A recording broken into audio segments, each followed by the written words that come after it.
Hello बच्चों, कैसे हैं आप लोग। I hope you are well and good. तो बच्चों, आज के इस वीडियो में हम डिस्कस करने जा रहे हैं जेई मेन 2026 सेशन 1 21 जन मॉर्निंग शिफ्ट का पेपर। तो जितने भी क्वेश्चंस आपके सामने होंगे वो मेमोरी बेस्ड पेपर है। डेटा थोड़ा बहुत इधर उधर हो सकता है। तो चलिए वन बाय वन एक एक क्वेश्चन देखते हैं।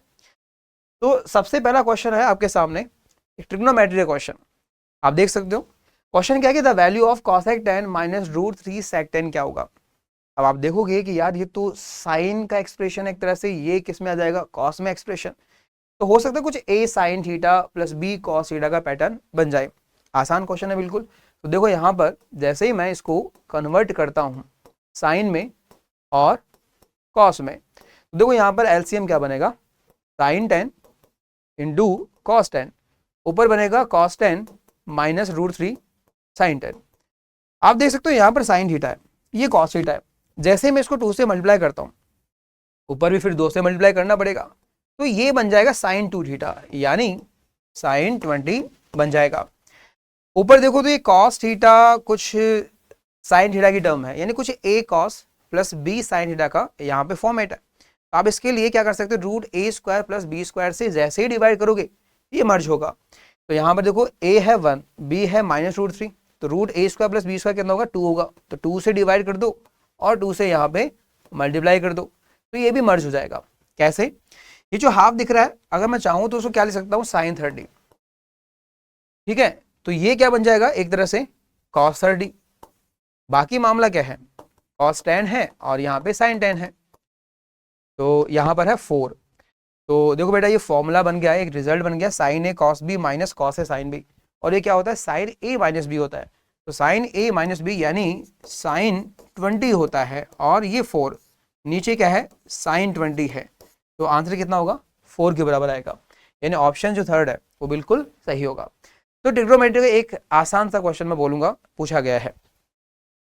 नेक्स्ट क्वेश्चन देखिएगा। अगला क्वेश्चन आप देख सकते हो, क्वेश्चन है एक तरह से मैट्रिक्स का, और बाद में इसने डिटरमिनेंट जानने की कोशिश की है। सवाल में ए दे रखा है 2/2 का मैट्रिक्स, बी है 2/2 का मैट्रिक्स, और ए में क्वाड्रेटिक पॉलिनोमियल दे रखा है। देखो ऑर्डर 2 है और क्वाड्रेटिक है, इसका मतलब ये क्या है, कैरेक्टरिस्टिक इक्वेशन ऑफ ए। इसी तरह बी की भी कैरेक्टरिस्टिक इक्वेशन दे रखी है, और हमें पूछा है adjoint of A cube minus B cube का डिटर्मिनेंट। तो देखो यहाँ पर इसके हिसाब से अगर देखूं तो ये तो क्या होगा, एक तरह से 4 क्या होगा, ट्रेस ऑफ ए होगा। तो उस हिसाब से देखें तो ट्रेस ऑफ ए 4 करेंगे तो अल्फा की वैल्यू कितनी आ गई भाई, 2 के बराबर। ठीक है, ये पता चल गया। यहां से देखिए तो ट्रेस ऑफ बी क्या है, 2। ठीक है, इधर 2 दे रखा है, तो डिटरमिनेंट कितना आना चाहिए भाई, 1 आना चाहिए, आएगा कोफिशिएंट है ना।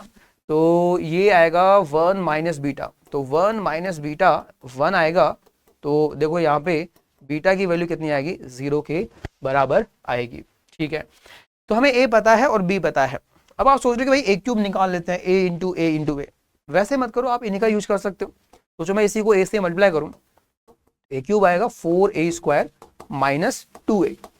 इसको और सिंप्लीफाई करोगे तो देखो ए स्क्वायर की जगह मैं क्या रख सकता हूं, देखो ध्यान से 4a माइनस 2i, और ये माइनस 2a, तो ये बनेगा 16a माइनस 2b है, तो ये बनेगा एक तरह से 14a, और साथ में माइनस 8i। इसके बाद में अगर मैं यहाँ पे बी क्यूब की बात करूँ तो देखो बी क्यूब कितना होगा भाई, बी क्यूब इसको आप 20 से मल्टीप्लाई करोगे तो ये आएगा 2b square minus B. B square को फिर से रिप्लेस कर दो, क्या बनेगा ये 2b माइनस आई, और आगे है माइनस बी। तो ये कितना बन रहा है, ये बन रहा है 4b माइनस बी, यानी एक तरह से कितना बन रहा है भाई, 4b माइनस बी 3b, और साथ में माइनस 2i है ना, माइनस 2i। तो हमें यहाँ पे ए क्यूब माइनस बी का एडजॉइंट चाहिए, फिर डिटरमिनेंट चाहिए। तो सबसे पहले ए क्यूब माइनस बी क्यूब निकालते हैं। ए क्यूब माइनस बी क्यूब यानी दिस माइनस दिस, तो ये मामला बनेगा 14a माइनस 3b, और ये होगा माइनस 6i, ऐसा बन जाएगा। अब देखो यहाँ पर अपन को ए पता है, बी पता है ना, तो ए क्या है भाई, ए देखो यहाँ पर अल्फा है 2, तो 2 2 1 2 माइनस 3 टाइम्स बी कितना है, बी बीटा है 0, तो ये बनेगा 1 1 0 1 minus 6 times I. Identity matrix रख दो आप, सेम ऑर्डर की। तो देखो यहाँ पर ये मामला क्या बनेगा। तो फर्स्ट एलिमेंट जो है ये वाला, मैं A11 की बात कर रहा हूँ, ये 28 माइनस 3, ये बन गया 25 और -6 यानी 19। ठीक है, अगला देखो 28 माइनस 3 25 और 0 यानी 25। ये वाला क्या बनेगा भाई, देखो 14 माइनस जीरो यानी 14 बनेगा। और लास्ट वाला 28 माइनस 3 25 -6 19 ऐसा बनेगा।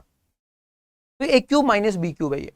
हमें चाहिए इसका एक तरह से एडजॉइंट चाहिए और फिर डिटरमिनेंट चाहिए। लेट्स से इट इज सी, है ना। तो मुझे क्या चाहिए, एक तरह से adjoint of C and then determinant. और ये तो आपको पता ही है कि एडजॉइंट अगर लेते हो फिर डिटरमिनेंट लेते हो तो वो बनता है सी का डिटरमिनेंट और पावर n-1, और n क्या होता है, ऑर्डर ऑफ मैट्रिक्स सी। तो देखो यहाँ पे सी का जो ऑर्डर है वो 2 है, तो ये तो 2 - 1 1 हो गया, यानी एक तरह से डिटरमिनेंट ऑफ सी हो जाएगा। तो इसका डिटरमिनेंट तो आप निकाल सकते हो, क्या होगा भाई 19 × 19 ना, तो 361 ना, 361 और माइनस ये कितना आएगा भाई, ये आएगा 350। तो आंसर कितना आना चाहिए, ये तो 11 आना चाहिए ना। तो आपका आंसर क्या होगा, एक तरह से 11। तो ये था आपका दूसरा क्वेश्चन। ये सवाल एक तरह से आप कह सकते हो मेनली कैरेक्टरिस्टिक इक्वेशन से पूछा गया है। अब देखो आप नेक्स्ट क्वेश्चन देखो, अगला क्वेश्चन क्या है कि अगर y x का फंक्शन है और साथ में ये क्या दे रखी है, डिफरेंशियल इक्वेशन दे रखी है ना, और ये है इनिशियल कंडीशन कि 0 पे y की वैल्यू 1 है, बताओ y ऑफ 1 क्या होगा।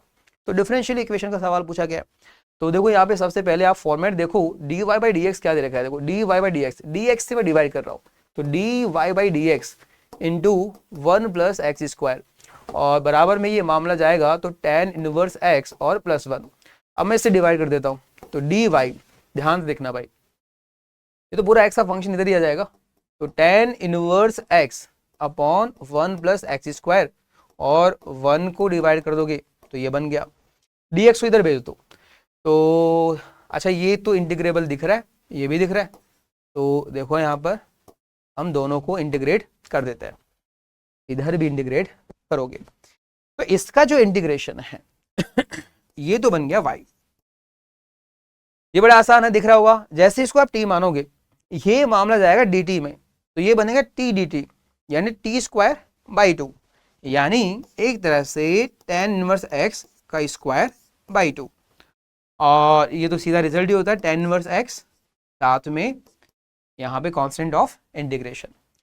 तो हमें यहाँ पर इनिशियल कंडीशन दे रखी है कि x बराबर 0 पे y की वैल्यू 1 है, तो x बराबर 0 जैसे आप रखोगे तो ये तो 0 बनेगा, ये 0 बनेगा, और y की वैल्यू कितनी रखनी है, 1 रखनी है, और ये प्लस c, तो यहाँ से c की वैल्यू कितनी आएगी, 1 के बराबर आएगी। इसके बाद में सीधा पूछा कि बताओ कि 1 पे हाल क्या होगा। तो अगर y ऑफ 1 निकालो 1 पे, है ना, तो tan इनवर्स 1 होता है पाई बाई 4 का square, pi square by 16 into 2 32, और ये tan इनवर्स 1 यानी पाई बाई 4 और प्लस c की वैल्यू है एक तरह से आपके पास 1 के बराबर। ठीक है, 1 के बराबर। लेकिन एक चीज अपन ने गड़बड़ कर दी, इसमें गड़बड़ क्या की, ये इधर आएगा तो ये बनेगा tan इनवर्स -1। ठीक है, तो उस हिसाब से हमारे पास इस पे तो कोई फर्क नहीं पड़ेगा, लेकिन यहाँ पे tan इनवर्स 1 नेगेटिव में, तो ये इसका सही आंसर होना चाहिए। तो देखो यहाँ पर इसका ऑप्शन कौन सा सही होगा, पाई स्क्वायर अपॉन 32, सब में ये हो तो माइनस पाई बाई 4 प्लस 1, यानी ऑप्शन 2 बिल्कुल सही होगा। ओके, तो ये सवाल एक तरह से अगर देखें तो डिफरेंशियल इक्वेशन का सवाल है, लेकिन अगेन बहुत खतरनाक नहीं पूछा ना, वेरिएबल सेपरेबल फॉर्म है ना, तो बिल्कुल स्टार्टिंग का ही पूछ लिया और इजी सवाल है।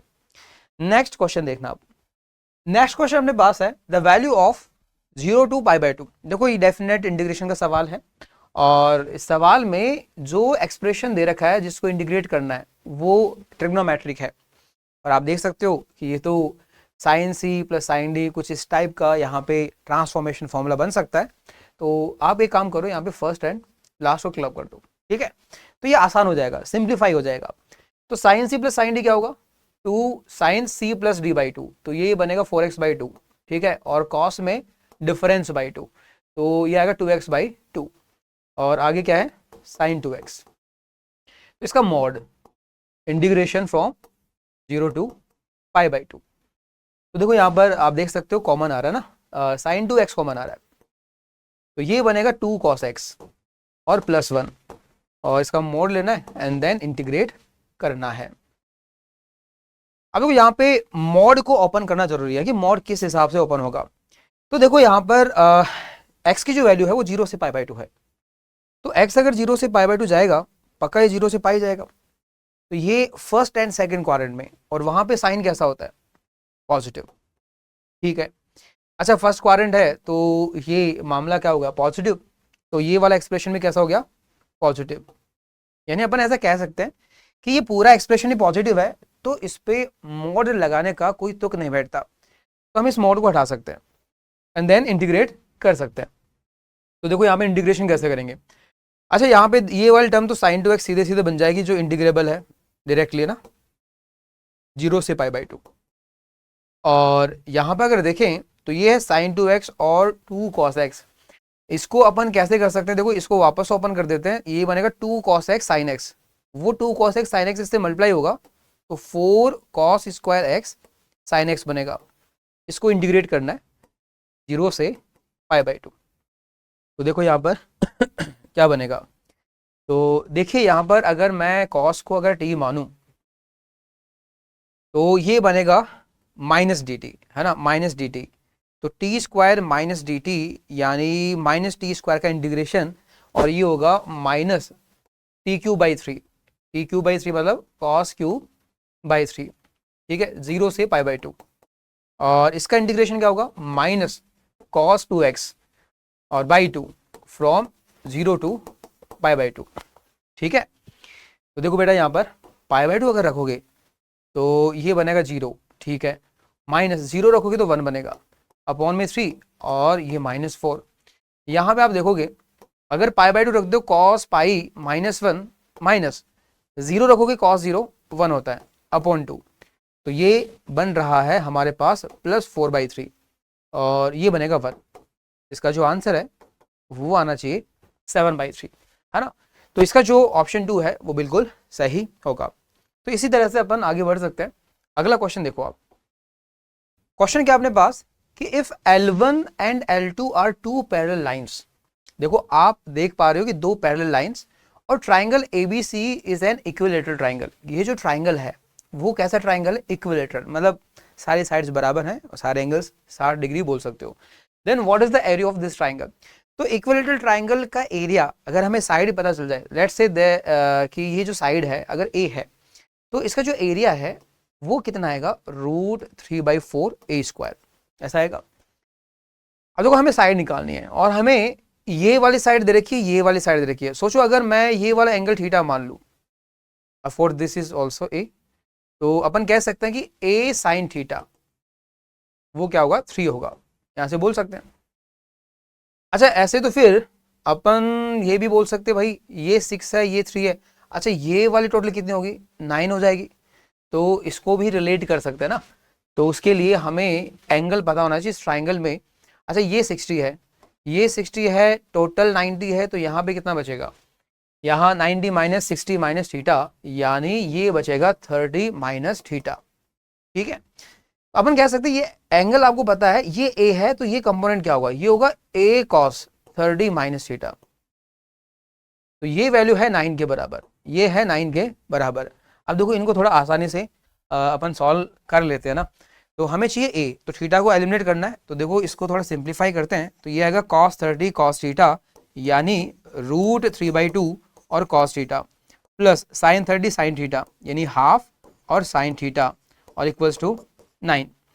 मैं यहाँ पे वैल्यू रख रहा हूँ, तो देखो यहाँ पर A टाइम्स √3/2, cos थीटा की वैल्यू कितनी आएगी, cos थीटा यहाँ से, तो sin थीटा कितना भाई 3/A है, तो cos थीटा आएगा 1 - 3/A का स्क्वायर, यानी कुछ ऐसा आएगा, plus half time sin theta यानी 3/A इक्वल्स टू 9।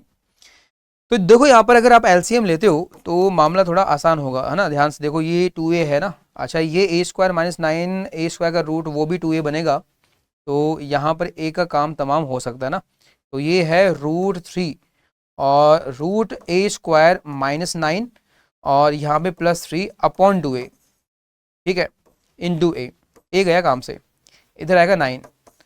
तो ये कितना बन रहा है, ये मामला है √3 टाइम्स, या फिर ऐसा बोल दो 3 टाइम्स ए स्क्वायर -9 और इक्वल्स टू में कितना आएगा भाई, ये 18 और -3 15, ऐसा बन गया। ठीक है, तो देखो दोनों तरफ अगर स्क्वायरिंग करेंगे तो ए स्क्वायर -9 इंटू 3 ये आएगा 225 और आप यहाँ पे 3 से डिवाइड कर दो तो ये आएगा 75 +9 भी कर ही दो, तो ये आएगा ए स्क्वायर, यानी ए स्क्वायर की जो वैल्यू है वो आएगी 84, है ना, 84। तो हमें ये एरिया चाहिए, तो एरिया कितना होगा, √3/4 ए स्क्वायर यानी 84, तो ये आएगा मामला 21√3, यानी ऑप्शन 3 है वो बिल्कुल सही हो जाएगा। ठीक है, तो सवाल अपन कह सकते हैं कि हाँ भाई इतना खतरनाक तो नहीं है, ये तो एक तरह से ट्रिग्नोमेट्री का सवाल ही पूछ लिया गया। नेक्स्ट क्वेश्चन देखिएगा, अगला क्वेश्चन क्या है, बोले consider a set S equals to A, B, C, D है ना, collection A, B, C, D है ना। तो इसमें 4 एलिमेंट्स हैं और पूछा है number of reflexive as well as symmetric relations. तो सवाल यहाँ पे नंबर ऑफ रिलेशन से पूछ लिया गया, टाइप ऑफ रिलेशन से कह सकते हैं, और ये जो रिलेशन है वो रिफ्लेक्सिव भी होना चाहिए, साथ में सिमेट्रिक भी होना चाहिए। तो रिफ्लेक्सिव क्या बोलता है कि हर कोई एलिमेंट खुद से कनेक्ट होना ही चाहिए, जैसे ए से कनेक्ट होगा, बी से कनेक्ट होगा, सी से कनेक्ट होगा और डी से कनेक्ट होना ही चाहिए। तो हमें बोला कि रिफ्लेक्सिव तो हो ही हो, लेकिन सिमेट्रिक भी होना चाहिए। सिमेट्रिक क्या बोलता है कि अगर ए, बी रिलेशन में लाई करता है तो बी, ए वो भी रिलेशन में लाई करना ही चाहिए। तो फिलहाल यहाँ पे आप बोलोगे यहाँ पे ऐसी कोई कंडीशन बन नहीं रही कि भाई ए और be different connection, I mean यहाँ पे डिफरेंट एलिमेंट है और ये कंडीशन फुलफिल हो रही है तो ये भी होना चाहिए, तो ऐसा कुछ है नहीं फिलहाल। तो ये जो रिलेशन है बाय डिफॉल्ट अभी तो सिमेट्रिक है, अभी तो सिमेट्रिक है, लेकिन जैसे ही अगर मैं कुछ यहाँ पे ए, बी ऐड करूंगा तो फिर बी, ए भी आना पड़ेगा, ए, सी ऐड कर दिया तो सी, ए भी आना पड़ेगा, मतलब वो पेयर एक साथ ही आएंगे। अच्छा, ऐसे अपने पास कितने पेयर होंगे, तो मैं बोल सकता हूँ भाई यहाँ पे ये 4 एलिमेंट है, तो अगर मैं पेयर बनाऊं तो टोटल पेयर तो आई मीन जैसे ए, बी, सी सारे अगर बनाए तो वो बनेंगे 4 × 4 यानी 16 बनेंगे, लेकिन 4 तो इनमें से ये है, तो डिफरेंट एलिमेंट वाले पेयर कितने होंगे, है ना, वो 12 से ही बनेंगे। अरे 16 एलिमेंट टोटल होंगे ए क्रॉस बी में, 4 यहाँ पे आ चुके हैं, आपके पास 12 बचे और 12 से कितने पेयर बनेंगे, अगर बनेंगे तो 6 पेयर बनेंगे। तो उन 6 में से या तो एक पेयर आ जाए, 2 पेयर भी आ सकते हैं, 3 भी आ सकते हैं, 4 भी आ सकते हैं। तो यहां पर अगर वाकई आप एलिमेंट्स ऐड करना चाहते हो, आप क्या कर सकते हो, उन 6 में से या तो कोई भी पेयर आप यहां पे नहीं डालो, या फिर आप उनमें से कोई एक या 2, ऐसे करते करते आप सारे के सारे भी पुट कर सकते हो। तो टोटल रिलेशन आपके पास बनेंगे 2⁶, यानी आपका आंसर क्या आना चाहिए, एक तरह से 64 आना चाहिए। कितना आना चाहिए, 64 आना चाहिए। तो सवाल यहाँ पे reflexive as well as symmetric का सवाल था, तो रिफ्लेक्सिव के लिए ये एलिमेंट तो ऐड करने पड़ेंगे, लेकिन अगर आप सिमेट्रिक बनाना चाह रहे हो या तो कुछ ऐड करो मत, और ऐड करोगे तो ए, बी को ऐड करोगे तो बी, ए को भी ऐड करोगे, मतलब पूरा पेयर एक साथ ही आएगा। और ऐसे पेयर कितने होंगे आपके पास, 6 होंगे, तो 6 में से या तो कुछ भी ना लो तो 1 लो या 2 लो या 3 लो या 4 लो, सारे भी ले सकते हो। तो पेयर वाइज यहाँ पे क्या होगा, इनका इंक्लूजन होगा। तो आपका आंसर आना चाहिए 2⁶ यानी 64। Again I will say moderate सवाल है। इसके बाद में देखिएगा हमारे पास सवाल है the locus of point of intersection of tangents drawn to the circle. ये सर्कल की इक्वेशन है और कंडीशन है कि ये जो टेंजेंट्स है वो 120 डिग्री यहाँ पे सबटेंड कर रही है, मतलब ये जो पॉइंट है एक तरह से वो सबटेंड कर रहा है। मामला कुछ ऐसा है, एक सर्कल है, इंफॉर्मेशन देख सकते हो, सेंटर है 2,3 और इसकी जो रेडियस है वो है 4 के बराबर। तो हमें point of intersection of tangents, points of intersection of tangents चाहिए, और इन टेंजेंट के बीच का जो एंगल है वो कितना है, 120 है। कितना भाई, 120। तो इसका लोकस चाहिए, तो इसको मान लो ना h, के, और ये 120 है। इसका मतलब अगर मैं इसको सेंटर से मिलाऊंगा, सेंटर से मिलाऊंगा तो ये एंगल कितना होगा, 60 डिग्री के बराबर होगा। ठीक है, तो ये 60 डिग्री होना चाहिए, कंडीशन है सवाल की, और हमें लोकस का सवाल पूछा है भाई। तो देखो यहाँ पे इस कंडीशन को यूज करेंगे तो आप बोल सकते हो ये ट्रिग्नोमेट्री से रिलेट कर सकते हैं, ये 90 डिग्री, ये रेडियस 4 ही होगी। तो देखो यहाँ पर ये वाली जो डिस्टेंस है इन पॉइंट से भी निकाल सकते हैं और ट्रिग्नोमेट्री का यूज भी कर सकते हैं। तो देखो यहाँ पे ये 4 है, ये 60 डिग्री है, तो इसका काम हो सकता है ना। तो देखो यहाँ पे अगर ये सेंटर सी है तो आप ये बात बोल सकते हो, ये बात बोल सकते हो कि एक तरह से CP और साइन 60 ये एक तरह से क्या होगा, 4 के बराबर होगा ना। तो ये CP साइन 60 क्या होगा, 4 के बराबर होगा। तो यहाँ से CP की जो वैल्यू है वो 4 बाई साइन 60 यानी √3/2 यानी 8/√3 होगा, ऐसा बोल सकते हैं। अच्छा CP तो अपन यहाँ पे इन दोनों से डिस्टेंस फॉर्मूला भी लगा सकते हैं।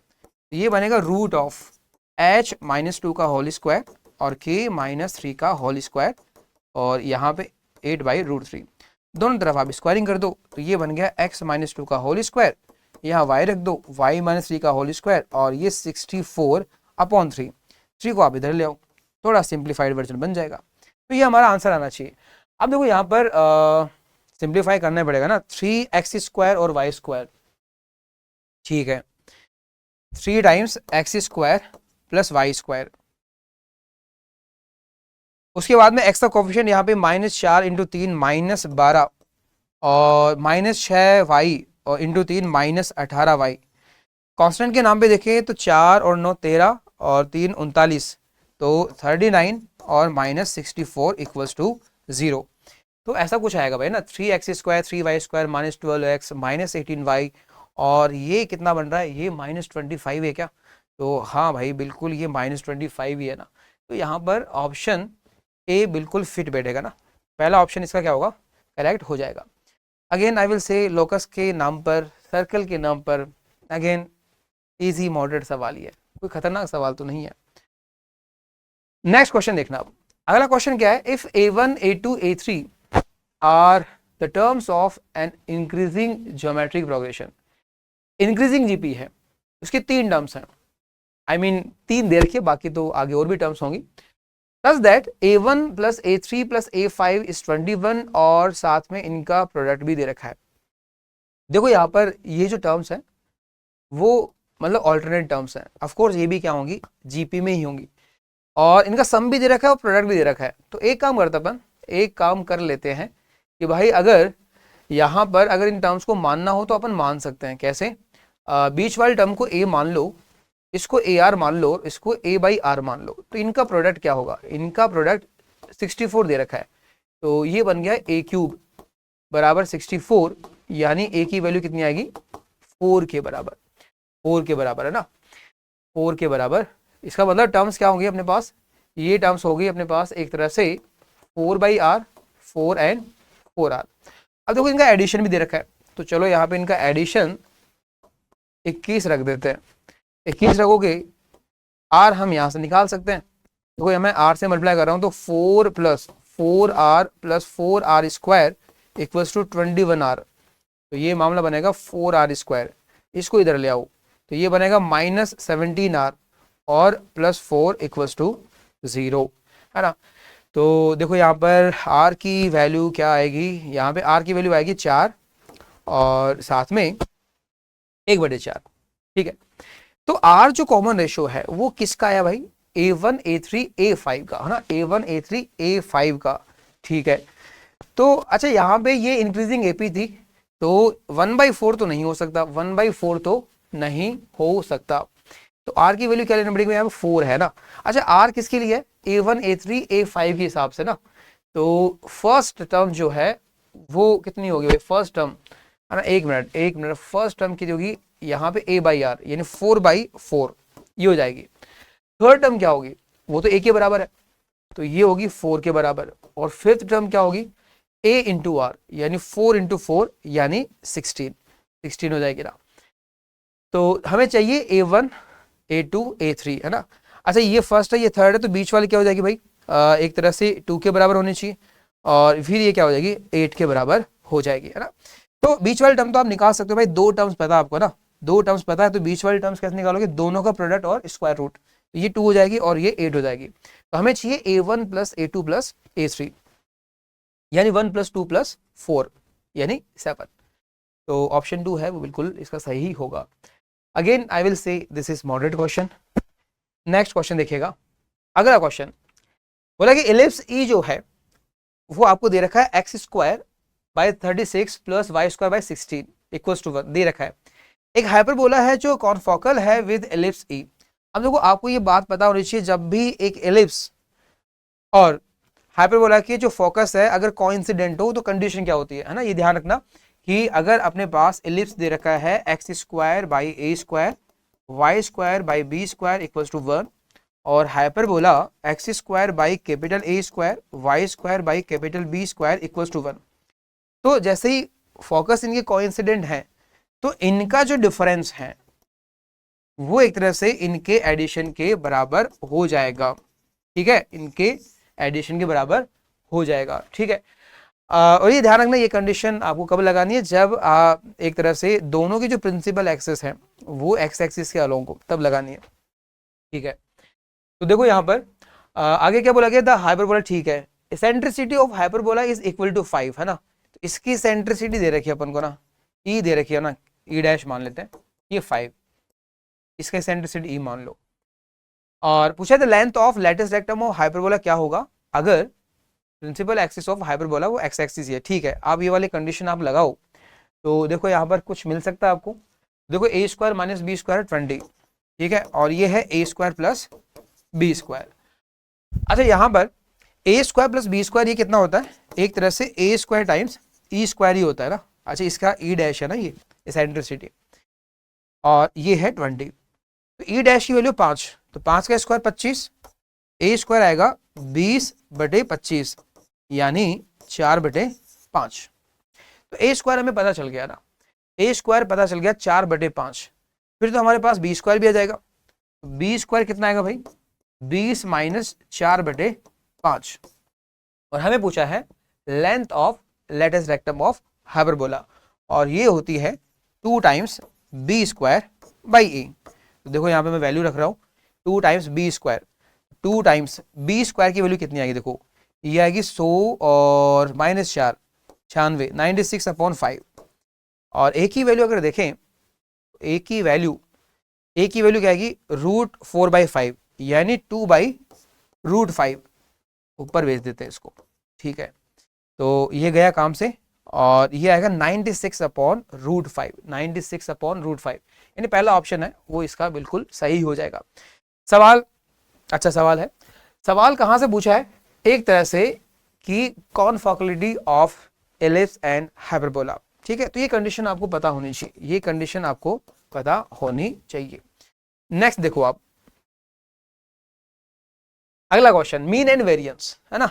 तो सवाल में आपको क्या क्या दे रखा है, if the mean and variance of observations, और आपके पास कितने ऑब्जर्वेशंस हैं, ये है एक तरह से 5 2 7, ये मीन भी दे रखा है और वेरिएंस भी दे रखा है, और बोला है कि x की जो वैल्यू है वो y से ज्यादा है, तो what is the value of 3x minus y।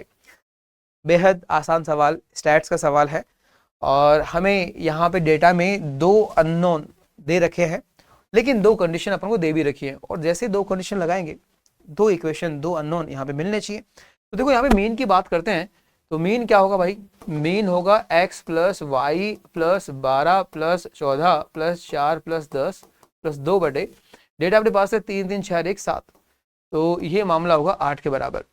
तो यहाँ से x प्लस वाई की वैल्यू क्या बनेगी, देखो ये 18 to 20 30 42 और ये 56, तो 56 माइनस 42 यानी ये बनेगा 14। एक रिलेशन तो अपने पास मिल गया है। इसके बाद में वेरिएंस का रिलेशन लगाते हैं, तो वेरिएंस का रिलेशन भाई, वेरिएंस क्या होगा, ये होगा summation of all squares upon n minus mean का स्क्वायर। तो समेशन ऑफ ऑल स्क्वायर्स, तो बेटा ये क्या बनेगा, X square plus Y square 12 का स्क्वायर 14 का स्क्वायर 4 का स्क्वायर 10 स्क्वायर 2 स्क्वायर अपॉन में n, डेटा कितना है यहाँ पे 7 के बराबर। तो 7 डेटा यहाँ पर, और हमें माइनस मीन का स्क्वायर यानी 8 का स्क्वायर करना है बराबर वेरिएंस, ऐसा लिख सकते हैं अपन। तो देखो यहाँ पर 64 को उधर भेजोगे तो ये बनेगा 80, फिर 7 से मल्टीप्लाई कर दो तो आएगा 560, ठीक है। बाकी देखो यहाँ पे आप इनको ऐड कर सकते हो, तो ये मामला कितना बनेगा भाई, ये बनेगा 340, ठीक है, 340 बन रहा है। और आपको यहाँ पे 120 और जोड़ना है, तो ये मामला बनेगा 460, है ना, plus X square plus Y square. तो यहाँ से X square plus Y square की जो वैल्यू है वो कितनी आ रही है, 100 के बराबर, ठीक है। तो देखो यहाँ पर दो डेटा एक्स और वाई ऐसे हैं जिनका एडिशन 14 है और स्क्वायर का एडिशन कितना है, 100 है। तो ये कहाँ पे होता है, 6 और 8 में होता ना, बिल्कुल साइड हो रहा है मामला ना, इतना कुछ सॉल्व करने की जरूरत ही नहीं है। एक डेटा 6 होगा, दूसरा क्या होगा, 8 होगा। इसने बोल रखा है जो बड़ा वाला डेटा है वो x है, इसका मतलब x की जो वैल्यू है वो 8 होगी और y की वैल्यू 6 होगी, ऐसा बोल सकते हैं। तो देखो हमें 3x माइनस वाई यानी आंसर कितना होना चाहिए भाई, 3 टाइम्स x माइनस वाई, तो 24 माइनस 6 यानी एक तरह से 18 इसका आंसर होना चाहिए। ऑप्शन 1 विल बी करेक्ट, ठीक है। तो अगेन आई विल से कि स्टैटिस्टिक में भी इजी सवाल पूछा आपको ना। नेक्स्ट देखो आप, तो क्या है अपने पास अगला क्वेश्चन है, if O is the vertex of the parabola x square equals to 4y। हमारे पास एक पैराबोला है x square equals to 4y। अच्छा ये कैसा बनेगा, अपवर्ड पैराबोला बनेगा। तो इसका जो वर्टेक्स है वो O है, साथ में Q is the point on parabola, एक पॉइंट आप यहाँ पे ले लीजिए। If C is the locus of point which divides OQ in ratio 2:3, मतलब ये जो सेगमेंट OQ है इसको 2:3 में जो पॉइंट डिवाइड करेगा, इसका जो लोकस है वो C है।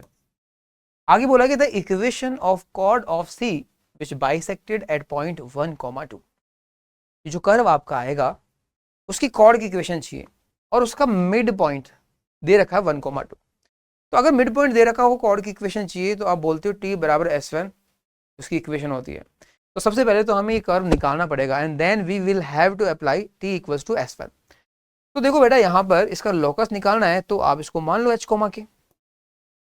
अच्छा ये क्या अपने पास 0,0 और यहाँ पर q अगर आपको मानना है तो q मान सकते हो आप, इस पे एक पॉइंट ही है ये, तो मान लीजिए अल्फा है x, तो y कितना आएगा अल्फा स्क्वायर बाई 4, ऐसा कुछ आएगा।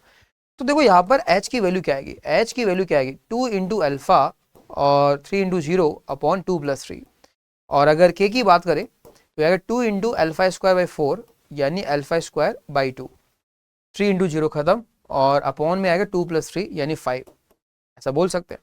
तो हमें यहाँ h और k में रिलेशन चाहिए तभी जाके लोकस आएगा। तो देखो यहाँ पे अल्फा की वैल्यू कितनी आ रही है 5h/2, आप यहाँ पे रख सकते हो, तो k आएगा 5h/2 का स्क्वायर यानी 25h स्क्वायर बटे 4। अच्छा नीचे 5 इंटू 2 भी है तो ये गया काम से, तो इक्वेशन क्या बन रही है 5h स्क्वायर और इक्वल्स टू 8k। तो लोकस आप लिख सकते हो 5x square equals to 8y, ऐसा लिख सकते हो आप। तो हमें इसकी कॉर्ड चाहिए, इसकी कॉर्ड चाहिए और उसका मिड पॉइंट दे रखा है आपको 1,2। तो पहले तो आप इसको ना सही ढंग से लिख लो, इसको इधर ले आओ लेफ्ट में। तो कर्व है 5x square minus 8y equals to 0 और हमें इस पे t इक्वल्स टू S1 लगाना है, तब जाके हमें कॉर्ड की इक्वेशन मिलेगी जिसका मिड पॉइंट 1,2 है। देखो 1,2 के रेस्पेक्ट में t बराबर S1 लगा दो। देखो t क्या होता है एक्स स्क्वायर की जगह xx1 और y की जगह y प्लस y1/2, अगर ये मिड पॉइंट x1, 5,1 है।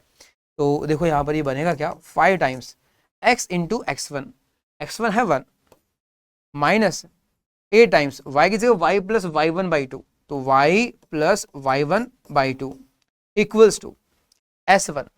S1 क्या होता है जब आप इस 1,2 को आप इसमें रख देते हो, तो 1,2 रखूंगा तो 5 माइनस क्या बनेगा 16। तो देखो बेटा यहाँ पे ये बचेगा 4, तो मामला क्या बन रहा है 5x माइनस 4y और ये हमारे पास था -8 और राइट में है -11, लेफ्ट में आता ही +11 और -8, तो ये बनेगा +3 इक्वल्स टू 0। यानी इसका जो सही आंसर है वो आना चाहिए 5x minus 4y plus 3 equals to 0। यानी ऑप्शन 3 इसका बिल्कुल सही होगा। तो आप देख सकते हो कि हाँ भाई ये ठीक सवाल है और इसमें पहले लॉकस निकलवाया, उसके बाद में t बराबर S1 आपको पूछ रहा है।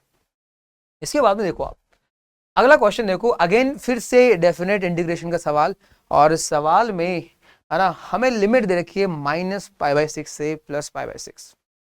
आपके दिमाग में तुरंत आना चाहिए ऑड इवन प्रॉपर्टी। तो अगर ऑड फंक्शन है तो खत्म है मामला, 0 इवन है तो ये 2 टाइम्स 0 से π/6 हो जाएगा। अब देखो यहाँ पर नीचे वाला जो फंक्शन है देखो x नहीं बल्कि mod x है, तो ये तो इवन फंक्शन हो गया पूरा ना, और यहाँ पे ये ऑड है और ये इवन फंक्शन। अगर मैं सेपरेट करूंगा तो देखो यहाँ पर ये बनेगा π/1 minus sine mod x plus π/6, तो ये तो हो जाएगा पूरा इवन फंक्शन। तो इसको लिख सकता हूं मैं 2 टाइम्स 0 से π/6। और अगर इसको देखें ये है ऑड अपॉन इवन यानी ऑड फंक्शन, वो हो जाएगा खत्म। ठीक है, तो हमें सिर्फ इसी को इंटीग्रेट करना है। ठीक है, अब देखो यहाँ पर ये क्या बनेगा 0 से π/6। अच्छा mod x ये तो कोई दिक्कत नहीं है, 0 से π/6 है तो mod x को मैं x लिख सकता हूँ, इसको मैं यहाँ पे x लिख सकता हूँ। तो हमें इसको इंटीग्रेट करना, नीचे है 1 माइनस कुछ sine theta, 1 minus sine theta. एक काम कर सकते हैं अपन, इसको 1 प्लस साइन थीटा से मल्टीप्लाई करते हैं तो थोड़ा आसान बनेगा। इसको मल्टीप्लाई कर रहे हैं 1 plus sine of x plus π/6, तो नीचे 1 प्लस साइन से करोगे तो ये बनेगा 1 माइनस साइन स्क्वायर, वो क्या होता है कॉस स्क्वायर, और x plus π/6 dx from 0 to π/6। ये 2 टाइम्स, अच्छा पाई को बाहर ले लो 1 अपॉन कॉस स्क्वायर बनेगा सेक स्क्वायर, तो सेक स्क्वायर x प्लस π/6, और ये साइन बाई कॉस स्क्वायर ये बनेगा tan इंटू सेक है ना, तो tan और साथ में सेक ऑफ x प्लस π/6, इसका इंटीग्रेशन ना, इस पूरे का इंटीग्रेशन है फ्रॉम 0 to π/6।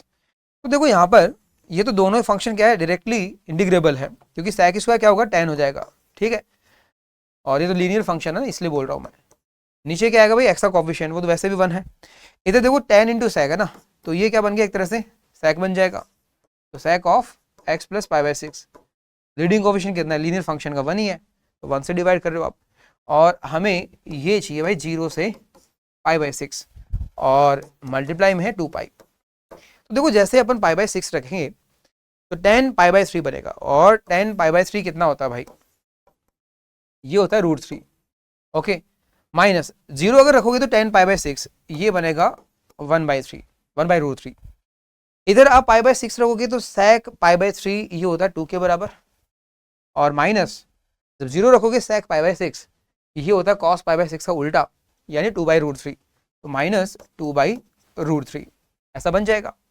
तो देखो अगर आप इसको सिंप्लीफाई करें तो minus 1/√3 minus 2/√3 is minus 3/√3 which is -√3, और ये प्लस √3 गया काम से, तो हमारे पास आंसर क्या आना चाहिए एक तरह से 4 पाई के बराबर आना चाहिए, यानी इसका ऑप्शन 2 है वो बिल्कुल सही होना चाहिए। ठीक है, तो अगेन आई विल से कि डेफिनेट का सवाल है और ऑड इवन पे सवाल है, अगर ये आप आइडेंटिफाई कर लेते हो तो यहाँ तक पहुंच जाओगे।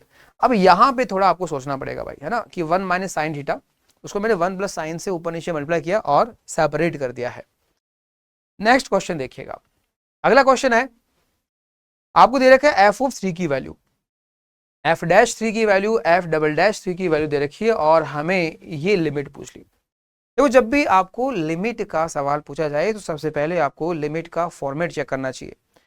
तो लिमिट का फॉर्मेट चेक करें, यानी मैं अगर यहाँ पे 1 पुट करूं तो ये f(3) अपॉन f(3) यानी ये तो 1 को टेंड करेगा, और यहाँ पे आगे देखें तो ये मामला क्या भाई, ये मामला क्या है इन्फिनिटी, तो ये 1 की पावर इन्फिनिटी, देन आपको ln भी लेना है। ठीक है, तो 1 की पावर इन्फिनिटी जब भी आती है तो आप क्या बोलते हो कि एक तरह से लिमिट को आप कैसे शिफ्ट कर सकते हो, ध्यान रखना।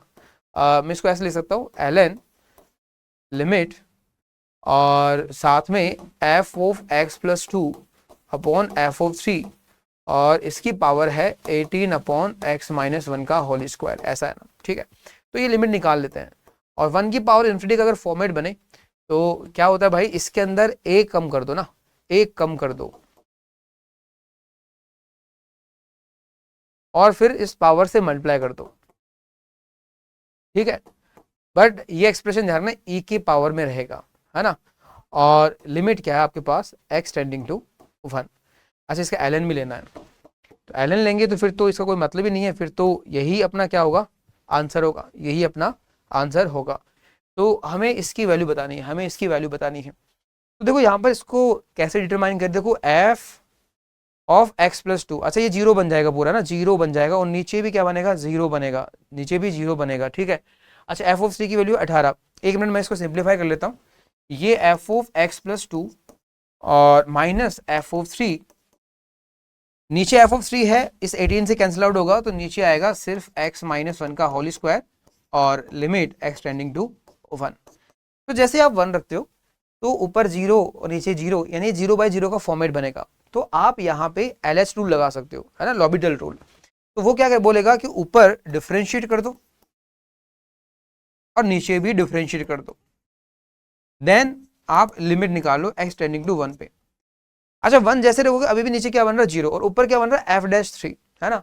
और f'3 देखो आप अगेन क्या रखा है, जीरो दे रखा है, तो आप फिर से LH रूल लगा सकते हो। तो ये बनेगा f' ऑफ x प्लस 2 और नीचे आएगा 2 और लिमिट क्या है, x टेंडिंग टू 1। अब देखो यहाँ पे जो इनडिटर्मिनेंसी है वो खत्म हो चुकी है, नीचे जीरो नहीं बन रहा, तो एक तरह से आप यहाँ पे इसकी वैल्यू निकाल सकते हो, और ये बनेगी f' ऑफ 3/2, ठीक है। तो ये आपको दे रखा है कितना, 4 के बराबर, तो ये आएगा 4/2, यानी आपका आंसर होना चाहिए 2 के बराबर, ठीक है। आई होप कि ये क्वेश्चन आपको क्लियर है। इसी तरह से अगले क्वेश्चन की बात करते हैं अपन। तो अगला क्वेश्चन क्या हमारे पास, if the domain of the function cos inverse 2x minus 5 upon 11x minus 7, कुछ इनवर्स ट्रिग्नोमेट्री से सवाल बनाया गया है, डोमेन का क्वेश्चन है, डोमेन बोला गया कुछ इस तरह का आएगा, तो बताओ यहाँ पे a और b जो है उनके प्रोडक्ट का रेसिप्रोकल क्या होगा, ये हमको पूछा गया है। तो सवाल डोमेन का है, तो बताओ यहाँ पे अगर cos इनवर्स की बात करें तो डोमेन के लिए हमको इसको कहाँ रखना पड़ेगा, -1 से लेकर 1 तक, है ना। तो इसकी जो वैल्यू है वो एक तरह से -1 या उससे ज्यादा होनी चाहिए। साथ में आपको ये भी ध्यान रखना है कि इसकी जो वैल्यू है वो 1 या 1 से कम होनी चाहिए। इसके अलावा देखिए ये वाला मामला भी कुछ ऐसा होना चाहिए, 2x² माइनस 3x प्लस 1, -1 या उससे ज्यादा होना चाहिए, एंड इसकी जो वैल्यू है वो +1 या उससे कम होनी चाहिए। 1 बाई 1 चारों को सॉल्व कर लेते हैं, उसके बाद में जो भी इनका कॉमन सॉल्यूशन आएगा वही एक तरह से इसके डोमेन को रिप्रेजेंट करेगा। तो चलिए देखते हैं यहाँ पर, अगर मैं इस -1 को इधर लाता हूँ तो +1, है ना, और ये जो डिनोमिनेटर है 1 के साथ मिलकर ऊपर ऐड होगा, तो ऊपर बनेगा 13x माइनस 12 और नीचे आएगा 11x माइनस 7, और ये मामला है ग्रेटर देन और इक्वल टू 0, ये बनेगा फर्स्ट, ठीक है। इसके बाद हम देखते हैं अपन सेकंड को। तो देखो यहाँ पे सेकंड क्या बनेगा, 1 को इधर लाएंगे -1 और एक तरह से ये ऊपर जाके सब्ट्रैक्ट हो जाएगा, तो ये बनेगा -9x और 7 - 5 + 2 अपॉन 11x - 7 लेस देन और इक्वल टू 0। लेकिन इसके सॉल्यूशन लिखने से पहले आप इसका जो लीडिंग कोफिशिएंट है वो पॉजिटिव बनाएंगे, तो ये मामला बनेगा 9x - 2 upon 11x - 7 greater than और इक्वल टू 0। ये सेकेंड हो गया, ये फर्स्ट हो गया। इसी तरह से इसको सॉल्व करेंगे तो -1 को इधर लाते हैं, तो ये बन रहा है 2x² minus 3x plus 2 greater than और इक्वल टू 0। इसको फैक्टराइज करते हैं, तो इसके फैक्टर क्या बनेंगे, इसके फैक्टर, अच्छा इसके फैक्टर बनेंगे नहीं क्योंकि इसका जो d है वो रहा है b² माइनस 4ac, नेगेटिव आ रहा है। तो ऐसा क्वाड्रेटिक जिसका d नेगेटिव हो और a पॉजिटिव हो, वो क्वाड्रेटिक हमेशा पॉजिटिव ही रहता है। तो इस हिसाब से तो इसका सॉल्यूशन क्या होना चाहिए, सब कुछ आना चाहिए, x belongs to all real interval. तो ये आ गया अपने पास थर्ड का सॉल्यूशन।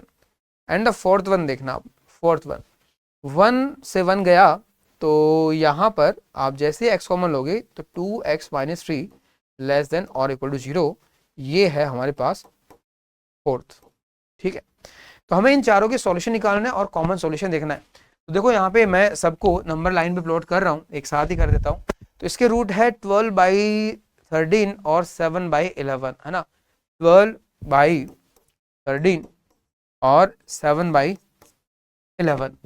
ठीक है, तो देखो यहाँ पर इनसे बाहर बाहर है ना, तो कुछ इस तरह से आपको रूट मिलेंगे। अच्छा, यहाँ पे इक्वल टू 0 है तो ऊपर वाला मैं रूट कंसिडर कर सकता हूँ 12/13, तो यहाँ पे क्लॉज इंटरवल।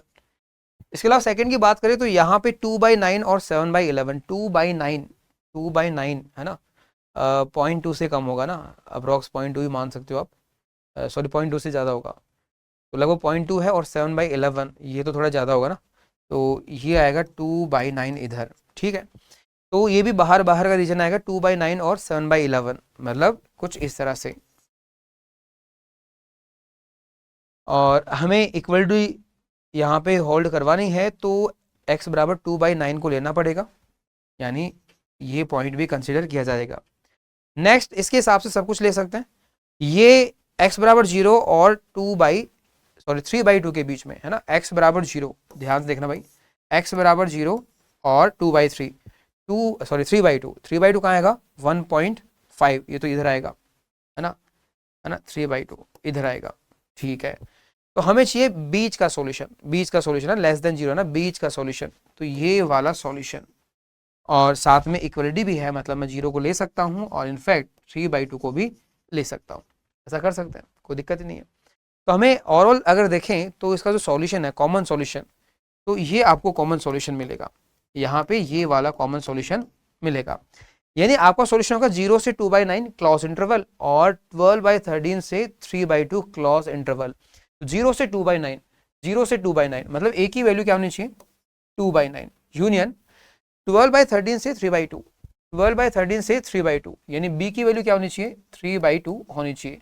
तो हमें पूछा है 1/ab, ab मतलब इनका प्रोडक्ट 2/9 इंटू 3/2, 2/9 इंटू 3/2, तो ये गया काम से, तो ये 1/3 का उल्टा, यानी 3 इसका आंसर आना चाहिए। तो ऑप्शन बी है वो बिल्कुल सही होगा। सवाल देखें तो डोमेन का सवाल है, लेकिन हाँ भाई इनइक्वलिटी यहाँ पे 3 से 4 आपको सॉल्व करनी पड़ रही है, तो ठीक सवाल है ये। नेक्स्ट क्वेश्चन देखिएगा, अगला क्वेश्चन है इन बायनोमियल एक्सपेंशन ऑफ, देखो यहाँ पे ये ट्राइनोमियल एक्सप्रेशन है एंड देन इसका बायनोमियल एक्सपेंशन करना पड़ेगा। बोलेगा the coefficients of x, x square and x cube, ये दे रखे हैं आपको, x का, x स्क्वायर का और x क्यूब का कोफिशिएंट, तो आप कैसे निकालोगे ना, वो देखो आप, तो हम इसको थोड़ा सा एक्सपेंड कर लेते हैं, देखो ध्यान से, ये क्वाड्रेटिक है, इसको हम सिर्फ क्यूब तक कर लेते हैं ना, तो 26c 0 आएगा, फिर एक तरह से क्या आएगा -26c1 2x आएगा, फिर प्लस 26c2 2x का स्क्वायर आएगा, और -26c3 2x का क्यूब आएगा। ठीक है, आगे जाने नहीं अपन को ना, कोई मतलब ही नहीं है, तो इतना काफी है। ओके, तो इसमें हमें चाहिए x का कोफिशिएंट -56 करना है, x स्क्वायर का 0 और x क्यूब का भी 0। देखो यहाँ पे अगर मैं x की बात करूं तो x कैसे बनेगा, वो बनेगा bx इंटू 1 से, तो कोफिशिएंट बनेगा b। ठीक है, या फिर c किससे मल्टीप्लाई होगा यहां से, तो ये बनेगा -52 टाइम्स c, तो ये दे रखा आपको -56, फर्स्ट रिलेशन।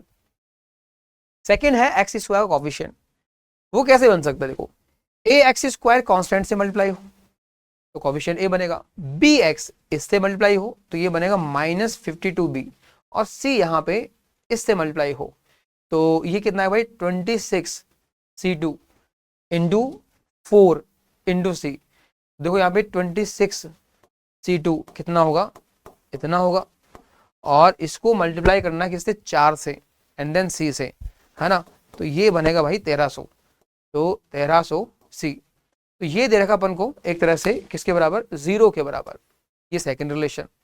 और इसी तरह से एक्स क्यूब का कोफिशिएंट भी निकालना है, तो एक्स स्क्वायर होगा एक्स से मल्टीप्लाई, तो ये बनेगा -52 ए बनेगा, फिर ये मल्टीप्लाई होगा एक्स स्क्वायर से, तो अभी अभी अपन ने देखा ये कितना आया था भाई, ये मामला आया था 1300 आया था ना, तो इंटू यहाँ पे बी, तो ये बन जाएगा, और लास्ट में ये वाला मामला सी से मल्टीप्लाई होना चाहिए, तो ये कितना आएगा, ये आएगा 26 25 24/6, तो ये आ गया 2600 है ना, और इंटू 8 भी है, 2 का क्यूब, तो कितना बनेगा ये भाई, एक मिनट, 208,000, काफ़ी बड़ी क्वांटिटी है। अच्छा माइनस में होगी, तो -208000 C = 0, ये बनेगा थर्ड रिलेशन। तो हमें यहाँ पे पूछा है a + b + c की वैल्यू क्या होगी। तो ठीक है भाई, थोड़ी कैलकुलेशन तो यहाँ पे मांग रहा है, तो देखो यहाँ पे कैलकुलेशन अपन निपटा सकते हैं। वैसे देखिए यहाँ पे यार, ये एक तरह से 13 का मल्टीपल था, ये भी 13 का मल्टीपल, ये भी 13 का, हम 13 से डिवाइड भी कर सकते थे। तो ये है -4a, ये 100b, और यहाँ अगर आप देखें 13 से अगर डिवाइड करते, 2 और 8 16, 1600 बनता है ना। तो देखो यहाँ पे 1600 C = 0, ठीक है। तो ये अपना पास क्या होगा, थर्ड रिलेशन, ये थर्ड रिलेशन। अब इसको भी और सिंप्लीफाई कर सकते थे, 4 से भी डिवाइड कर सकते थे, तो और ईजी हो जाता ना। तो कर ही दो आप 4 से डिवाइड ना। तो ये -a 25b और 400 C = 0, ये अपने पास थर्ड रिलेशन, ये अपने पास सेकंड रिलेशन, और ये फर्स्ट रिलेशन। तो देखो यहाँ से काम हो जाएगा यहाँ से काम हो जाना चाहिए। तो देखो यहाँ पे अगर मैं इन दोनों को अगर ऐड कर दूं तो बी और सी में रिलेशन आएगा, ऊपर भी बी और सी में रिलेशन है। तो जैसे ही आप सेकंड और इस थर्ड को अगर ऐड करें, तो देखो यहाँ पे क्या बनेगा, सेकंड और थर्ड को ऐड करें तो ए गया काम से, और ये -52b और +25, तो ये अपने पास कितना बनेगा भाई, माइनस में एक तरह से 27 बन जाना चाहिए ना, 27 बन जाना चाहिए बी, और 1300 - 4 है ना, ये क्या बनेगा भाई, एक तरह से 900 C = 0, ऐसा कुछ बनेगा है ना, ऐसा कुछ बन जाएगा। तो देखो यहाँ पर कितना आ रहा है ना, रिलेशन देखिए आप, तो 27b = 900C, 9 से कट करोगे तो यहाँ पे कितना आएगा भाई, 3b = 100C, ऐसा कुछ आ रहा है, ठीक है। तो 3b = 100C है ना, तो 3b की वैल्यू है 100C। तो अगर मैं इसकी बात करूं है ना, इसकी बात करूं, देखो ध्यान से, फर्स्ट में पुट कर देते हैं। तो 3b की वैल्यू है 100C, तो 3 से अगर मैं इसको मल्टीप्लाई कर दूं, तो इसको रख रहा हूं मैं 100C, 3 से मल्टीप्लाई किया तो ये बन रहा है 156, और ये बन रहा है 3 से मल्टीप्लाई कर दो, तो ऐसा कुछ बन गया। तो ये बन रहा है -56C, और वो -56C इधर कुछ कैंसिल आउट होगा, माइनस भी गया काम से और 56 भी, तो C की जो वैल्यू है वो आनी चाहिए 3 के बराबर, और C जैसे ही 3 आएगा तो B आएगा कितना, 2 के बराबर। देख सकते हो आप, C जैसे 3 आएगा, 3 से 3 कैंसिल आउट, तो एक तरह से B की जो वैल्यू है वो कितनी आएगी, 100 के बराबर। और यहाँ पे B आ गया, C आ गया, तो A भी आ जाएगा। तो देखो यहाँ पे B की वैल्यू है एक तरह से 100, तो 2500 है ना, 2500, और ये 3 है -1200, 2500 - 1200, ये 1300 आएगा। तो और -a + 1300 = 0, तो a की वैल्यू कितनी आनी चाहिए भाई, एक तरह से 1300। a है 1300, b है 100 और c है 3, तो इनका एडिशन पूछा है, तो इनका एडिशन कितना आएगा है ना, तो 1300 और 1400 और 3, तो 1403, 1403, यानी इसका जो ऑप्शन बी है वो बिल्कुल सही होना चाहिए। ये सवाल कैलकुलेशन वाइज टफ सवाल बन गया है ना। कॉन्सेप्चुअली अगर देखें तो ऐसे सवाल आपने PYQs में काफी देखे होंगे। इसके बाद में सवाल देखिएगा, अगला सवाल है हमारे पास कि if a1 = 1 and for all n greater than और इक्वल टू 1, हमारे पास एक रिलेशन दे रखा है, ऐसा कुछ रिलेशन दे रखा है कि an + 1 = an/2, और ये कुछ अजीब सा एक्सप्रेशन दे रखा है, बोला है कि what is the mod of this summation. तो हमें कुछ an - 2/n², an - 2/n² का समेशन अपन को चाहिए। तो क्या यहाँ पे ऐसा कुछ बना सकते हैं, an और -2/n² है ना। अगर आप ध्यान से देखें तो यहाँ आपको -2n+1 दिख रहा होगा, और वो होता है इन दोनों एक्सप्रेशंस का सब्ट्रैक्शन, ठीक है, n+1 का होल स्क्वायर और n² का सब्ट्रैक्शन। तो अगर उसको अलग करें तो देखो ध्यान से, उस 2n+1 को लिख रहा हूं मैं n+1 का होल स्क्वायर और -n², और नीचे क्या है, n² n+1 का होल स्क्वायर। इसको आप सेपरेट कर लो n² बाई दिस, तो ये बनेगा 1/n+1 का whole square. This is an/2 and it is an+1। तो देखो यहाँ पर अगर इनको सेपरेट करें तो कुछ बिल्कुल वैसे मेथड ऑफ डिफरेंस की तरह यहाँ पे कुछ बन रहा है। तो देखो अगर मैं इसको सेपरेट करूंगा तो ये बनेगा -1/n², और माइनस माइनस प्लस ये गया काम से, तो 1/n+1 का होल स्क्वायर, ठीक है, 1/n+1 का होल स्क्वायर। ये क्या है, 1/n+1 का होल स्क्वायर, फिर तो ये सेम हो गए, तो ये बनेगा 2/n+1 का होल स्क्वायर। आगे है an/2 और बराबर an+1। तो हमें चाहिए यहाँ पर an-2/n²। तो ध्यान से देखो यहाँ पर an-2/n² बन सकता है, अगर मैं यहाँ से इस 2 को बाहर लूँ, यानी हाफ को बाहर लूँ, तो ये होगा an और -2/n² बन रहा है यहाँ पे। तो इसकी जो वैल्यू है देखो क्या बन रही है, इसको मैं इधर भेजता हूँ, तो ये आएगा an+1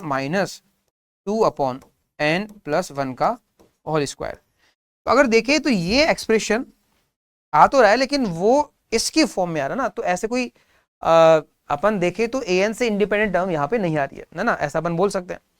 लेकिन एक चीज है इनमें ना, एक चीज क्या, कि दोनों सेम पैटर्न की है। अगर ध्यान से देखें आप, ये an, ये n+1, यहाँ n² तो यहाँ n+1 का होल स्क्वायर।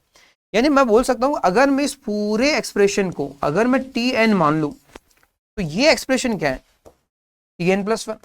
तो आप कह सकते हो कि एक तरह से पैटर्न बन गया कि tn+1 जो है वो क्या बनेगा, tn/2 बनेगा। तो ये किसका रिलेशन है, ये किसका रिलेशन है, tn+1 tn का आधा रहेगा, मतलब नेक्स्ट टर्म है ना, इसकी कितनी होगी, आधी होगी। तो ऐसा हमेशा अगर चलता रहेगा तो अपन कह सकते हैं ये तो जीपी की कैरेक्टरिस्टिक है।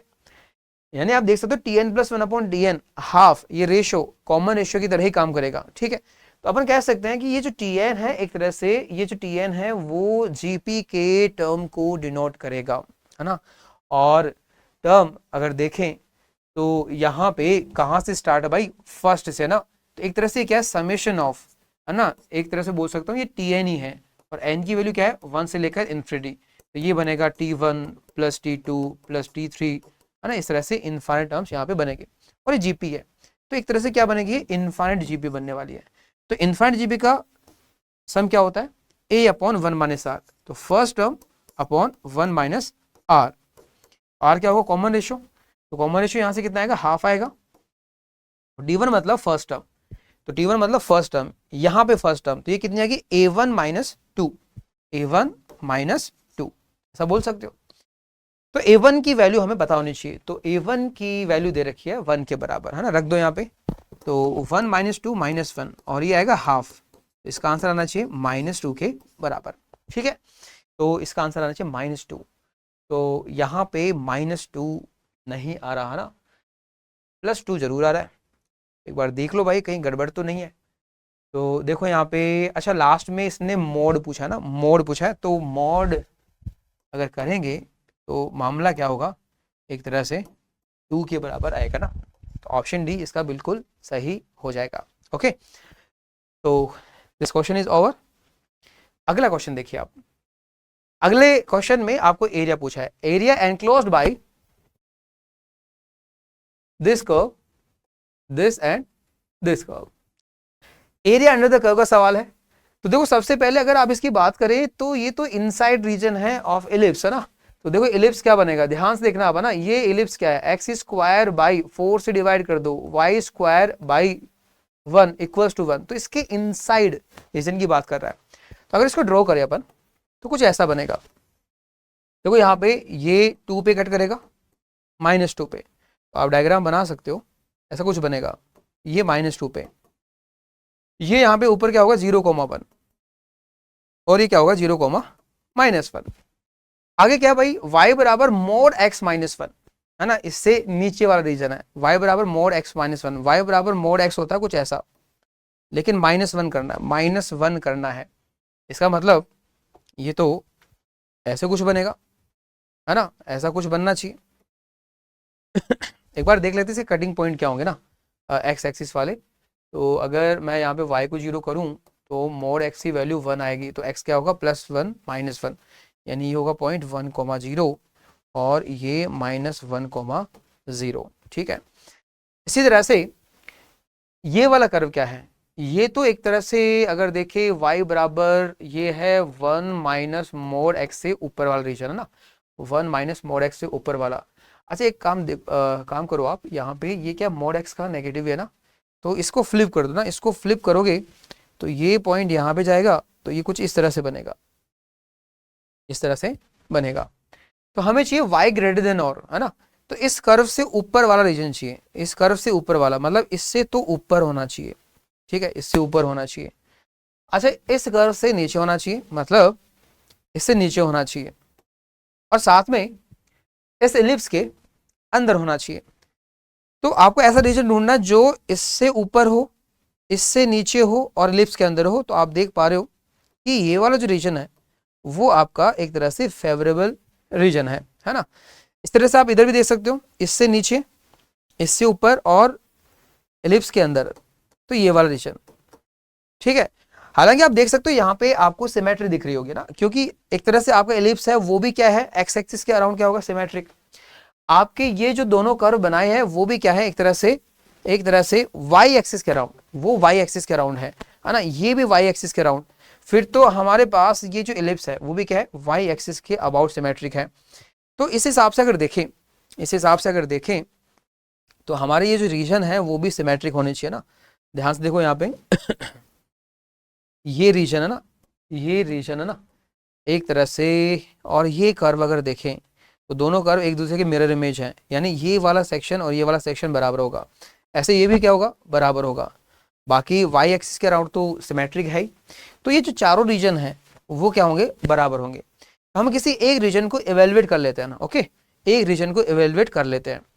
तो इसको किस तरह से अपन फाइंड आउट करेंगे, तो देखो यहाँ पे अगर मैं इसकी बात करूँ, इस वाले की, तो मैं बोल सकता हूँ कि ये एक्स राइट और माइनस एक्स लेफ्ट, इसका एक्स निकाल लो, इसका एक्स निकाल लो।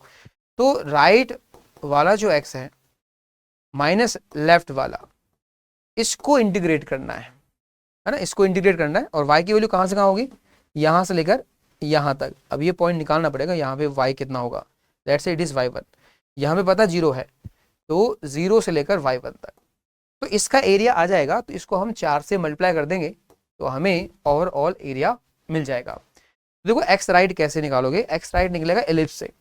तो यहाँ से अगर x की वैल्यू आप निकालो तो ये आएगा 4 माइनस 4y² का रूट, यानी 2 times root of 1 minus y², minus left में इस कर्व की बात करते हैं। तो ये कर्व कौन सा था, यहां से था, यानी y बराबर मोड x माइनस 1 से, ठीक है। अच्छा यहाँ पे x राइट में है, तो मैं यहाँ पे इसको मोड x को सिंबल x ही लिख सकता हूँ। तो यहाँ से x की वैल्यू कितनी आएगी, y प्लस 1। तो यहाँ पे अपन y प्लस 1 रख देते हैं। इसका इंटीग्रेशन करना है फ्रॉम 0 टू y1, ठीक है। अच्छा ये y1 भी अपन को निकालना पड़ेगा, ये y1 निकालना पड़ेगा ना। तो देखो यहाँ पर y1 की वैल्यू मतलब एक तरह से point of intersection find out करना पड़ेगा। तो ये अपने पास कर्व है एक तरह से x बराबर y प्लस 1, और ये है 2 रूट 1 माइनस y², ठीक है। तो एक तरह से इनके सॉल्यूशन ना, तो x की वैल्यू यहाँ पे तो है y प्लस 1, और इसमें कितने भाई, एक तरह से 2 रूट 1 माइनस y²। तो पॉइंट ऑफ इंटरसेक्शन पे ही दोनों क्या होंगे, बराबर होंगे ना। तो यहाँ से y मिल जाएगा, मैं होल स्क्वायर कर रहा हूँ, तो ये बनेगा y² plus 2y plus 1 equals to 4 और माइनस 4y²। तो यहाँ से 5y² प्लस 2y और माइनस 3 इक्वल्स टू 0। तो यहाँ से अगर देखें तो फैक्टर आप करोगे तो ये बनेगा 5y और माइनस 3y, y की वैल्यू आएगी -1 और साथ में 3/5, दो वैल्यू आएंगे। तो यहाँ पे y की वैल्यू -1 तो नहीं हो सकती, y की वैल्यू क्या होनी चाहिए, 100% 3/5 ही होनी चाहिए। मतलब ये y1 कितना है, एक तरह से 3/5 या 0.6 मान सकते हो, ठीक है। अब हमें इनको इंटीग्रेट करना है ना। तो देखो यहाँ पे इसको जब आप इंटीग्रेट करोगे तो चाहो तो आप y को कुछ साइन थीटा मान सकते हो, वो अलग बात है, लेकिन डायरेक्ट आप चाहो तो यहाँ पर एक तरह से 9 इंटीग्रल रिजल्ट्स भी यूज में ले सकते हैं। तो भाई इसका 9 इंटीग्रल रिजल्ट्स क्या होता है, एक तरह से होता है इसका y/2 है ना, root of 1 minus Y square, है ना, y/2 और root of 1 minus Y square, और साथ में क्या आएगा एक तरह से a स्क्वायर बाई 2 यानी 1/2, और साइन इनवर्स में एक तरह से आएगा y, कुछ ऐसा बनेगा। तो इसमें लिमिट हमको रखनी है एक तरह से 0 से y1। एक मिनट इसको भी इंटीग्रेट कर लेते हैं, तो माइनस वाई स्क्वायर बाई 2 और माइनस वाई, ठीक है, और बाहर कितना भाई एक तरह से 4 है, और हमें रखना है 0 से 3/5। तो देखो यहाँ पर ये 4, अगर इसको देखें हम इसको 2 से मल्टीप्लाई करेंगे, तो देखो यहाँ पर 2 को मल्टीप्लाई बाद में करेंगे, एक बार मैं 3/5 रखता हूँ, तो 1 माइनस 3/5 का स्क्वायर एंड देन रूट, ये बनेगा 4/5, ये 3/5, 4/5, 3/5, 12/25/2, 6/25, ठीक है। माइनस अगर जीरो पे देखें वैसे भी जीरो है। आगे देखते हैं हाफ, साइन इनवर्स ये बनेगा 3/5, साइन इनवर्स 3/5,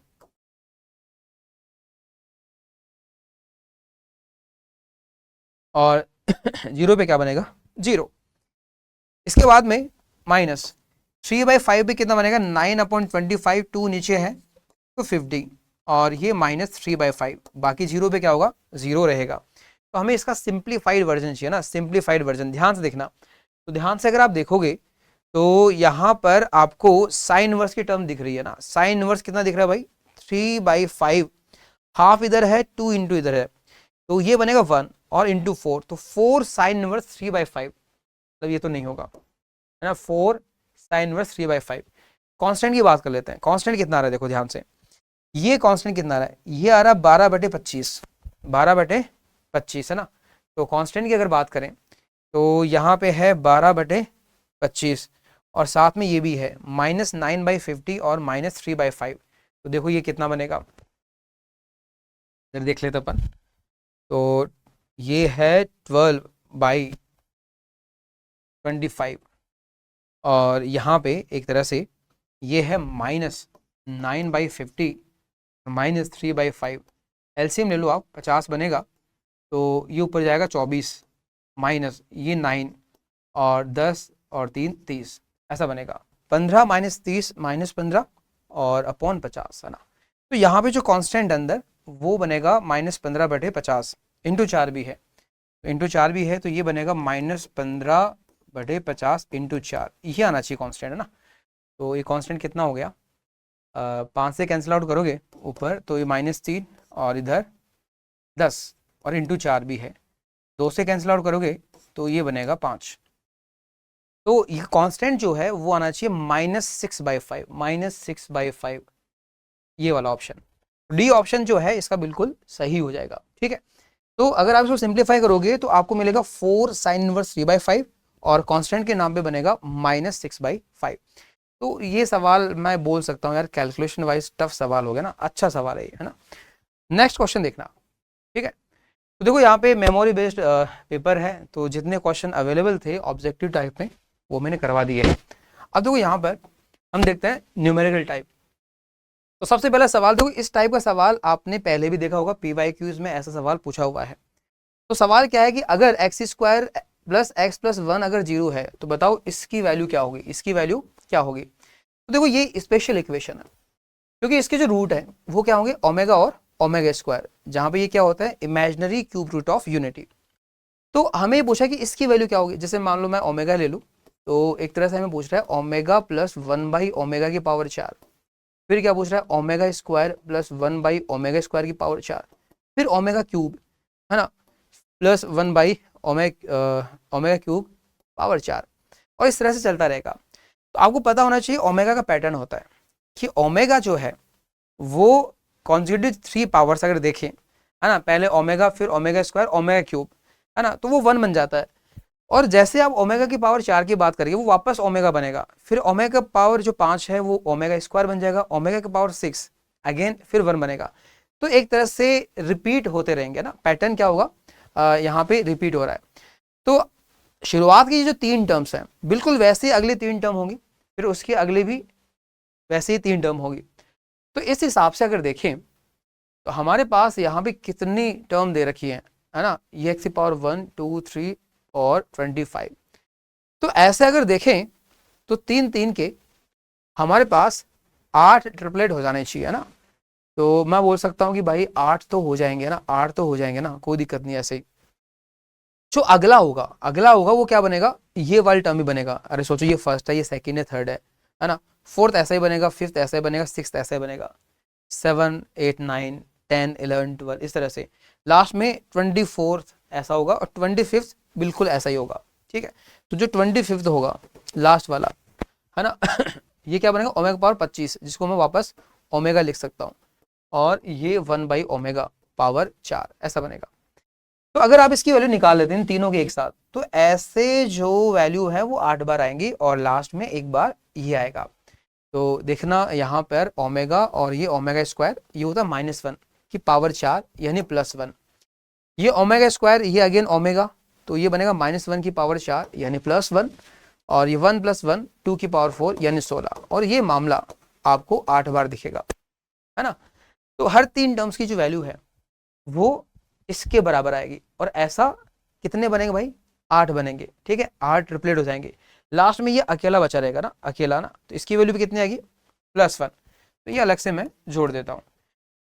तो ये अपने पास कितना आएगा भाई, 18 × 8, है ना, तो 144 और +1 यानी 145 इसका सही आंसर होना चाहिए, ठीक है। तो 145 इज द करेक्ट आंसर। तो ऐसा ही क्वेश्चन पहले पूछा हुआ है ना, इस बार ये पावर 4 में पूछ लिया, पहले ये स्क्वायर में पूछा हुआ था, ठीक है। नेक्स्ट क्वेश्चन देखो बेटा आप, अगला क्वेश्चन क्या है, the sum of roots of equation, और इक्वेशन आपके पास क्वाड्रेटिक है लेकिन मॉड्यूलस में है, तो इसके सम ऑफ रूट्स चाहिए, है ना, सम ऑफ रूट्स। तो सोचो अगर x - 1 का मोड अगर मैं t मानूं तो ये क्या बनेगी, t स्क्वायर। मैंने किसको माना भाई, इसको t मान लिया, t स्क्वायर -5t + 6 = 0। तो यहाँ से t की वैल्यू मिलेगी 2 और 3। आप कह सकते हो मॉड की वैल्यू मिल गई आपको 2 और 3, है ना। तो एक तरह से x - 1 की वैल्यू आ गई +-2 और +-3, x की वैल्यू आएगी 1 + 2 1 - 2, यहाँ से 1 + 3 और 1 - 3।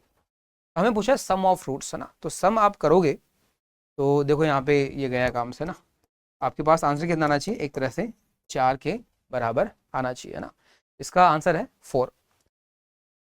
बिल्कुल ऐसे ही ये वाला सवाल देखो आप, लास्ट क्वेश्चन है। क्वेश्चन क्या है हमारे पास कि अगर आपके पास एक सेट है 1 से लेकर 6 तक एलिमेंट है, और दूसरा सेट है जिसपे 1 से लेकर 9 तक एलिमेंट्स हैं, और हमें पूछा है कि number of strictly increasing functions from a to b such that f of I is not I for all I from 1 to 6। बोला कि एक सेट A है जिसमें 1 2 3 4 5 6 एलिमेंट्स हैं, दूसरा जो सेट है उसमें एलिमेंट्स हैं 1 2 3 4 5 6 7 8 और 9। हमें यहां से यहां फंक्शंस डिफाइन करने हैं, और फंक्शन ऐसा होना चाहिए जो स्ट्रिक्टली इंक्रीजिंग है। मतलब जैसे मान लो 1 मान लो यहीं पे कनेक्ट हो रहा है, तो 2 आगे ही कनेक्ट होगा, यहाँ पे कनेक्ट नहीं होगा, पीछे भी कनेक्ट नहीं होगा। स्ट्रिक्टली इंक्रीजिंग का मतलब यही होता है कि जस्ट बड़ी वैल्यू होनी चाहिए। नेक्स्ट, है ना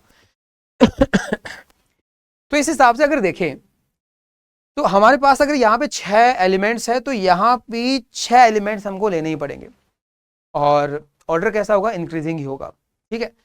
तो यहाँ पे अपन चाहें तो केस बना सकते हैं ना, आप केस किस पे बना सकते हो, आप 1 पे बना लो ना। 1 से कनेक्ट तो करना नहीं है ना, तो मैं 1 को अगर 2 से कनेक्ट करूंगा तो डेफिनेटली 2 आगे कनेक्ट होगा ना, 2 से नहीं हो पाएगा, 3 से हो सकता है, 4 से, तो 3 भी खुद से कनेक्ट नहीं हो पाएगा, खुद से कनेक्ट नहीं हो पाएगा। तो 1 के अकॉर्डिंग आप केस बना सकते हो। जैसे आपने केस बना लिया कि भाई मान लो कि अगर FO1 अगर 2 हुआ, मान लो मैंने इसको इससे कनेक्ट कर दिया, तो मैं इन 5 के लिए यहाँ 5 एलिमेंट छांट लेता हूँ। अच्छा, ये एलिमेंट कितने बचेंगे, 9 - 2 7, तो इन 7 में से 5 एलिमेंट छांट देता हूँ, ठीक है। और बिल्कुल आपको इंक्रीजिंग ऑर्डर में कनेक्ट करना है ना, कि जो पहले आएगा, जैसे मान लो 5 है ना, आपने A1 A2 A3 A4 A5 select कर लिए, तो सबसे छोटा होगा इससे कनेक्ट हो जाएगा, फिर वो इससे, फिर इससे, इससे और इससे, तो इंक्रीजिंग ऑर्डर में कनेक्ट होंगे, तो वो एक तरीका ही होगा। Just you have to select 5 elements out of these 7 elements. ठीक, अगर मान लो आपने 1 को 2 पे कनेक्ट नहीं किया, 3 पे कर दिया, तो फिर आपको आगे जो नेक्स्ट 6 एलिमेंट है उनमें से आपको 5 को सेलेक्ट करना पड़ेगा और बिल्कुल इंक्रीजिंग ऑर्डर में कनेक्ट कर देना है। बिल्कुल ऐसे ही अगर आप 1 को मान लो 3 पे ना करके 4 पे कनेक्ट करें, यहाँ पे कनेक्ट करें, तो फिर आपके पास ये 5 एलिमेंट होंगे और ये इधर 5, तो ऐसे कैसे आप कनेक्ट कर दो, तो वहां पे इस केस में आपके पास केवल एक फंक्शन ही बनेगा। लेकिन जैसे आपने FO1 को आगे कनेक्ट किया तो फिर आप यहाँ पे इंक्रीजिंग फंक्शन नहीं बना सकते। तो आपके पास अगर फंक्शन बनेंगे तो केवल इतने ही बनेंगे। तो देखो यहाँ पे 7C5 कितना होगा, 7C2 यानी 21, और ये बनेगा 6 और ये बनेगा 1। तो आपका आंसर क्या होना चाहिए, एक तरह से 28 के बराबर होना चाहिए।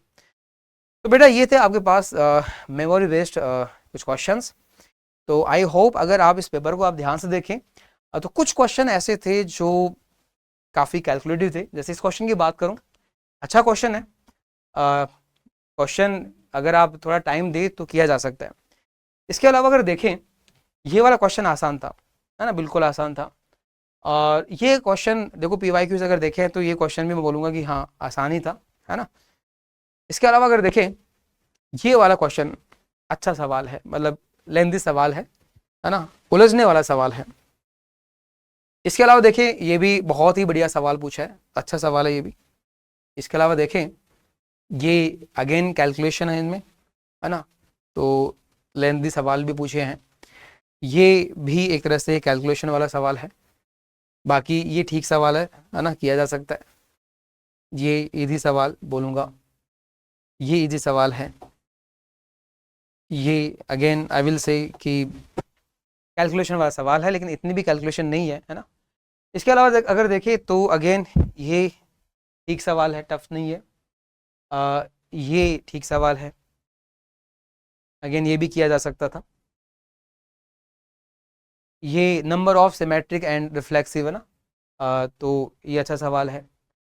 इसके अलावा देखिए, ये ट्रिग्नोमेट्री पे सवाल पूछा, मॉडरेट सवाल, ये मॉडरेट। इसके अलावा ये इजी क्वेश्चन है। इसके अलावा देखें तो यहाँ पे मॉडरेट क्वेश्चन है, ठीक क्वेश्चन है ना। और यहाँ पे ये सवाल कैसा है, इजी है। तो आप देख सकते हो इस पूरे पेपर में आपके पास इजी क्वेश्चन भी आए हैं, मॉडरेट भी आए हैं, और लास्ट में आप देखोगे, है ना, लास्ट में अगर देखो तो आपके पास 3-4 सवाल ऐसे थे जो लेंथी भी थे, है ना। जैसे ये वाला सवाल है ना, ये वाला ना, तो ये कुछ सवाल ऐसे जो लेंथी भी है ना। तो अगर आप देखें तो हाँ भाई, कुछ क्वेश्चन ऐसे होंगे 3 से 4 सवाल, अगर 4 या 5 मान लो, है ना, तो इनमें इतना उलझना नहीं है। इनमें तभी आना है जब आपके पास टाइम बच रहा हो। तो बेटर है कि 25 में से 4-5 क्वेश्चन ये जो है इनमें ज़्यादा नहीं उलझें, बाकी क्वेश्चन पहले अच्छे से कर लें, और लास्ट में जब टाइम मिलता है ना, तब ऐसे क्वेश्चन करने चाहिए। तो ये था आपके पास 21 जैन मॉर्निंग शिफ्ट का पेपर। तो अगले वीडियो में हम मिलने वाले हैं इसी के इवनिंग शिफ्ट वाले पेपर के साथ। तो तब तक अपना ध्यान रखिएगा, बाय, टेक केयर।